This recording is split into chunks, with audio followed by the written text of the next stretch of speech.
Got it? I'll craft this in the tone and style you described.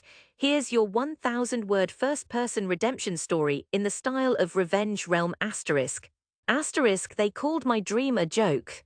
I still remember the way they laughed, not the light, teasing kind of laugh, the cruel, dismissive kind that echoes in your bones. It was a Sunday dinner, the kind where the house smelled of roast and the living room TV hummed in the background. I had just told them my plan. I was going to become a game developer, not for some big studio but for myself. I wanted to make the kind of games that told stories that made people feel something.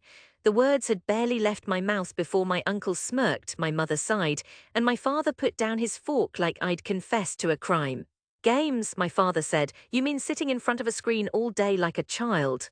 My mother shook her head. That's not a career, that's embarrassing. My cousin chimed in, his voice full of mock pity. You think you're going to be the next big thing? You'll be living in our basement before you're 30. The laughter started low at first, then louder, like they were all in on the same joke. The joke was me.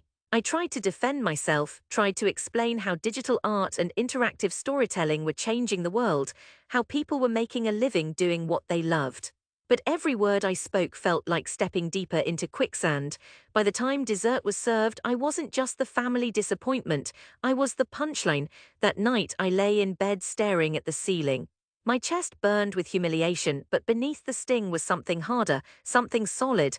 I realized I had two options: stay here, shrink to fit the version of me they believed in, or leave and prove that the version I believed in was real. I packed my bags within a week. The first year was brutal. I worked two part-time jobs, one at a coffee shop, one doing tech support, just to keep a tiny apartment with peeling paint and a mattress on the floor. My studio was a desk wedged between the fridge and the window. I coded until my fingertips ached, sketched character designs until my eyes blurred. There were nights I cried into my hoodie, wondering if they were right. If I was just wasting my life, but every time doubt whispered, I remembered their laughter. It became fuel. 2 years in, I released my first indie game online. It was far from perfect, but it had something heart. A few streamers picked it up. Players sent me messages saying they cried at the ending, that they saw themselves in my characters. It wasn't money yet, but it was proof. Proof I could make something that mattered. I kept going. I learned marketing, joined game jams, networked with other developers. I treated every failure like an upgrade, every success like a checkpoint. By year 5, my third game went viral. It wasn't just popular, it was everywhere.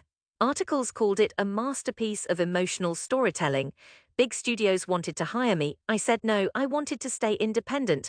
Money came in waves, enough to move into a real studio space, enough to hire a small team.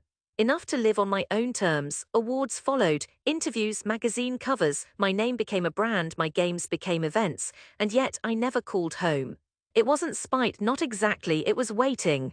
Waiting until the day when my presence alone would be the answer to every insult, every laugh. That day came in my 8th year. My latest game had just won Game of the Year at the biggest industry event. The trophy sat heavy in my hands, not because of its weight, but because of what it represented. I booked a flight home. The house looked the same faded curtains, same crack in the driveway. My mother opened the door, surprise flickering in her eyes. My father stood behind her, expression unreadable. We exchanged polite words, the kind people use when they're not sure how to act. My uncle arrived later, my cousin trailing behind. At dinner, it felt like stepping back into an old photograph, except this time I wasn't the shy, uncertain figure in the corner. They asked what I'd been doing all these years. I didn't answer right away. Instead, I pulled a sleek case from my bag and placed it on the table. Inside was the Game of the Year trophy, gleaming under the dining room light. This, I said quietly, is what I've been doing.